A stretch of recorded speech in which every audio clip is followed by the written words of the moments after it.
এটা ইতিহাস রেকর্ড এই পার্লামেন্টের এই লেজিসলেশন সাক্ষী দিবে আমাদের সকল বিরোধী দলীয় নেতৃবৃন্দ বসা ছিলেন, নার পক্ষেও ভোট দেয় নাই, হার পক্ষেও ভোট দেয় নাই।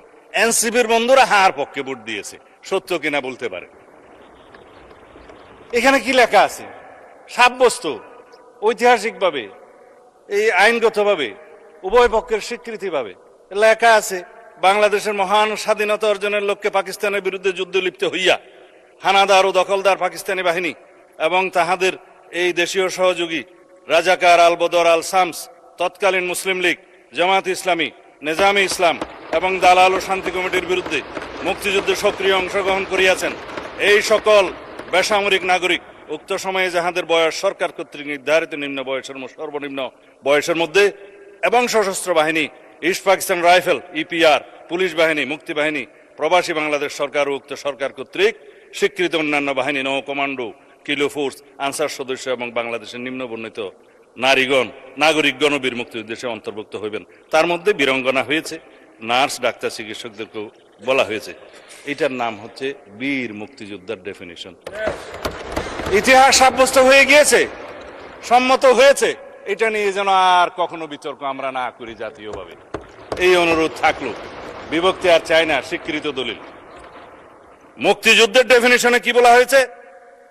1971 খ্রিস্টাব্দের 26 মার্চ থেকে 16 ডিসেম্বর পর্যন্ত একটি স্বাধীন গণতান্ত্রিক রাষ্ট্র হিসেবে বাংলাদেশের জনগণের জন্য সাম্য, মানবিক মর্যাদা ও সামাজিক ন্যায় বিচার প্রতিষ্ঠার আকাঙ্ক্ষায় হানাদার ও দখলদার পাকিস্তানি সশস্ত্র বাহিনী এবং তাহাদের সহযোগী রাজাকার আল বদর আল শামস, তৎকালীন মুসলিম লীগ, জামাত ইসলামী, নেজাম ইসলাম এবং দালাল ও শান্তি কমিটির বিরুদ্ধে পরিচালিত যুদ্ধ, যাহার নাম মুক্তিযুদ্ধ, সাব্যস্ত হয়ে গিয়েছে। ফেলে দিলাম মাননীয় স্পিকার, আর কখনো কথা বলার প্রয়োজন নাই।